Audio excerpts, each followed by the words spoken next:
नमस्कार, मैं कमलेश कबीर आपका एक बार फिर स्वागत करता हूं इस नए एपिसोड में।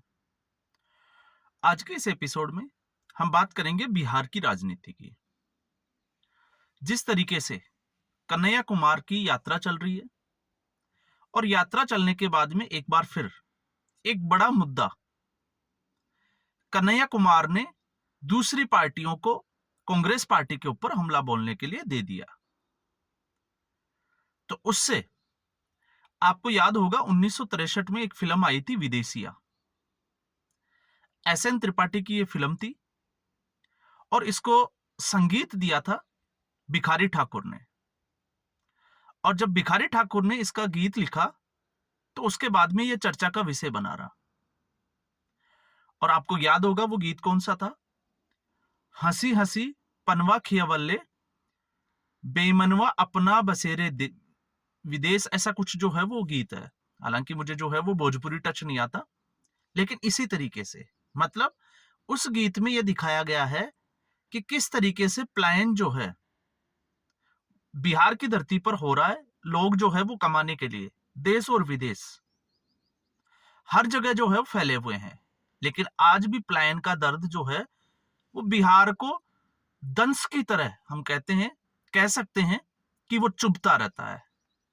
और उसी को लेकर बिहार में एक समय में मांग उठी कि इसके पीछे का कारण है औद्योगिकरण का नहीं होना।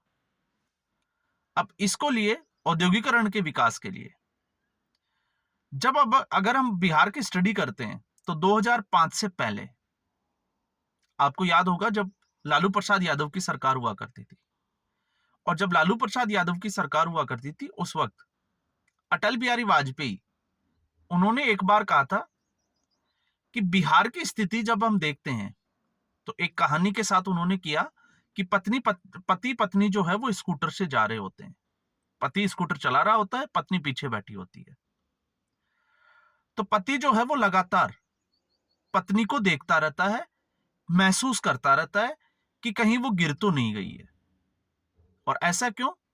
ऐसा इसलिए कि सड़कों पर गड्ढे हैं या गड्ढों में सड़क है। इस चरित्रा या हम कहें कि इस चरितार्थ के तहत यह बात कही थी कि बिहार में आज भी जो विकास की रफ्तार है वो बहुत धीमी है। तो यह था लालू प्रसाद यादव का राज। फिर उसके बाद 2005 के बाद कमान संभाली बिहार की नीतीश कुमार ने। और धीरे धीरे विकास के नाम पे अगर हम देखते हैं तो बिहार में औद्योगिकरण भी हुआ और उसके बाद सड़कों की स्थिति जो थी, आज अगर आप देखते हो तो बिहार में भारतमाला प्रोजेक्ट भी चल रहा है। और भारतमाला प्रोजेक्ट आपको पता होगा दरभंगा से होता हुआ निकलता है। और कई जो है बड़े बड़े अगर हम देखें तो 4 बड़े प्रोजेक्ट इस वक्त जो है वो बिहार की धरती पर चल रहे हैं।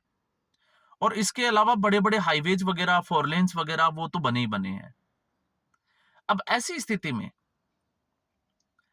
जिस तरीके से कन्हैया कुमार ने यात्रा शुरू की, नौकरी दो प्लान रोको, उसके तहत तो कन्हैया कुमार की यात्रा पहुंच जाती है दरभंगा। अब दरभंगा में अचानक से कन्हैया कुमार हमला बोल देता है इसी विकास के ऊपर, इन्हीं सड़कों के ऊपर। और कन्हैया कुमार को लगता है कि आखिर बिहार का विकास, बिहार में इस तरीके की सड़कें क्यों बिछाई जा रही है। लॉजिक क्या था? लॉजिक यह था कि बिहार में इस वक्त पानी जो है वो है, इसलिए पानी के दोहन के लिए यह सड़कें बिछाई जा रही है। थोड़ा सा हास्यास्पद जरूर लगता है, थोड़ा सोच का जरूर हमें जो है वो लगेगा, लेकिन हमें यह भी समझना चाहिए कि कन्हैया कुमार कांग्रेस पार्टी में तो आ गए, लेकिन जिस तरीके से जेएनयू की विचारधारा या हम कहें कि लेफ्टिस्ट जो विचारधारा है उसको कन्हैया कुमार अभी तक छोड़ नहीं पाए।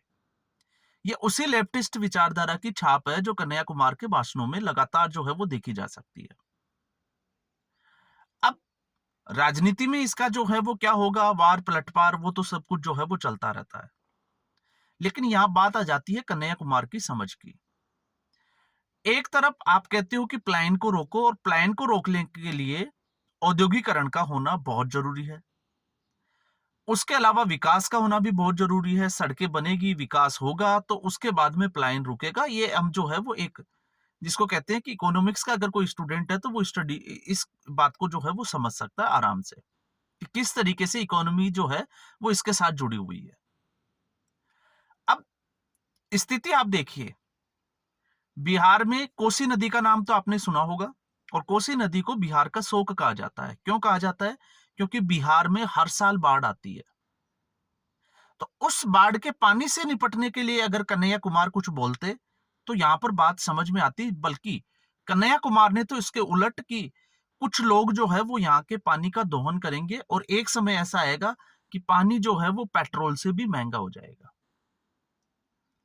तो आपको विरोधाभास जो है वो अपने आप समझ में आना शुरू हो जाएगा कि कन्हैया कुमार की मानसिक स्थिति या मनोस्थिति जो है वो कांग्रेस की विचारधारा नहीं होकर अभी भी लेफ्टिस्ट की विचारधारा है, और कन्हैया कुमार उसी को जो है उसी आइडियोलॉजी को आगे बढ़ा रहे हैं। और आपको पता ही होगा जेएनयू से जब वो बाहर निकले, तो जेएनयू से बाहर निकलने के बाद में लेफ्ट पार्टी उन्होंने ज्वाइन भी की थी, और उसके बाद बेगूसराय में गिरिराज सिंह के खिलाफ चुनाव भी लड़कर देखा था। हश्र क्या हुआ वो तो पूरे देश ने देखा। उसके बाद में कांग्रेस पार्टी में गए।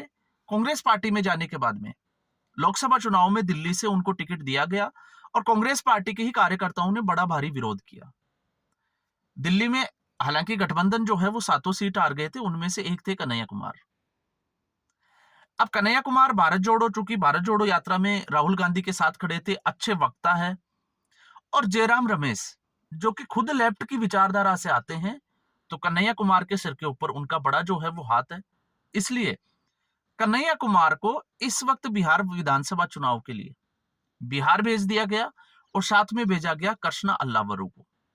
और उसी वक्त हमने जो है वो एक वीडियो में बात की थी कि कृष्णा अल्लावरू को बिहार क्यों भेजा गया है। सीधे तौर से अखिलेश प्रसाद सिंह को अध्यक्ष पद से हटाना है। 2 दिन का दौरा हुआ, वापस दिल्ली आए, रिपोर्ट दी, और रिपोर्ट देने के बाद में आपने देखा कि अखिलेश प्रसाद सिंह की कुर्सी चली गई। अब जो है वो राजेश कुमार, आई थिंक उनका नाम है, राजेश राम कुमार, उनको जो है वो अध्यक्ष पद की कुर्सी मिल गई। और उसी में कन्हैया कुमार के ऊपर हम बात कर रहे थे कि कन्हैया कुमार को बिहार में इसलिए भेजा गया है ताकि वो आरजेडी के साथ बार्गेनिंग कर सके। अब बार्गेनिंग किस तरीके की?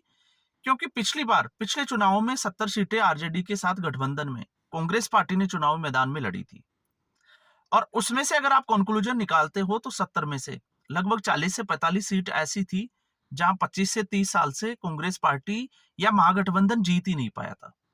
तो बाकी बची सीटों में कांग्रेस पार्टी को जीत हासिल होती है 19 सीटों पे। तो कांग्रेस पार्टी इस बार चाहती है कि सीटें भले ही 70 मिले, लेकिन वो उसकी पसंद की मिले। मतलब ऐसी सीटों की संभावना जहां पर कांग्रेस पार्टी की जीत की जो संभावना है वो पहले के मुकाबले ज्यादा बढ़ जाए। और लगा भी ऐसा ही था, लेकिन अब इससे एक चीज जो है वो साफ तौर से ये भी निकल कर आ रही है कि कांग्रेस पार्टी और आरजेडी के बीच में इस वक्त सब कुछ ठीक नहीं चल रहा है। हम एक अलग वीडियो में इसकी बात भी करेंगे कि जिस तरीके से लालू प्रसाद यादव ने अपनी इफ्तारी पार्टी दी, और आपको पता ही होगा लालू प्रसाद यादव तो इस बार जिस तरीके से कल धरने पर भी बैठे वक्फ बोर्ड के लिए, क्योंकि वक्फ बिल संशोधन जो संसद में पेश किया गया था उसको रोकवाने के लिए।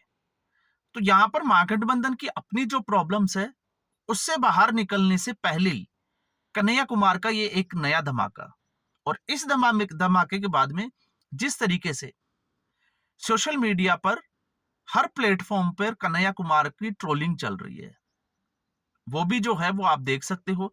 और लोग अब जो है वो यहां तक तुलना करने लगे हैं कि कांग्रेस पार्टी में राहुल गांधी के बाद में एक और कॉमेडियन आ गया है। मतलब अगर कन्हैया कुमार इस तरीके के बयान देंगे तो आप मान के चलिए कि उनकी छवि जो है वो सोशल मीडिया पर किस तरीके की होगी। और आपको पता ही है राहुल गांधी इस मामले के लिए या इस बात के लिए जाने भी जाते हैं। लगातार आपने देखा होगा 5 से 10 मिनट राहुल गांधी, आज भी उनकी ये समस्या है कि जब भी वो अच्छा बोलने की कोशिश करते हैं 5 से 10 मिनट वो अच्छा बोलते हैं, और उसके बाद में फिर अपने पुराने डर्रे पे चले जाते हैं, और फिर क्या बोल रहे हैं शायद राहुल गांधी को भी पता नहीं होता। अब इसी कड़ी में जो है वो कन्हैया कुमार का नाम और जुड़ गया है।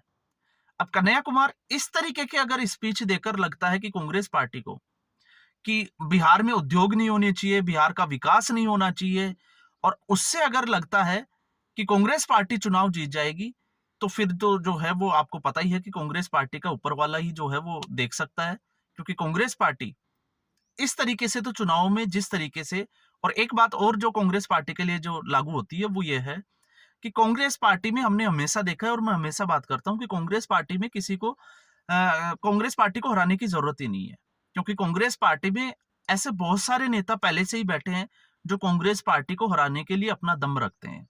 अब उनमें से अभी तो नहीं कह सकते, क्योंकि जिस तरीके से राहुल गांधी के बाद में अगर कोई पॉपुलर लीडर अगर सामने आ रहा है बोलने में, अच्छा वक्ता, तो वो कन्हैया कुमार है। लेकिन कन्हैया कुमार अगर इस तरीके से अगर वो बोलेंगे, तो फिर आप समझ सकते हैं कि उस लिस्ट में, जिस लिस्ट में मणिशंकर अय्यर और भी बहुत सारे जो है वो लीडर्स है, राहुल गांधी इंक्लूडिंग, राहुल गांधी भी है, तो फिर कन्हैया कुमार का नाम जो है वो उस लिस्ट में और जुड़ जाएगा।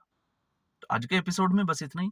उम्मीद करूंगा वीडियो एपिसोड आपको पसंद आया होगा। वीडियो को लाइक करें, शेयर करें, चैनल जरूर सब्सक्राइब करें। धन्यवाद।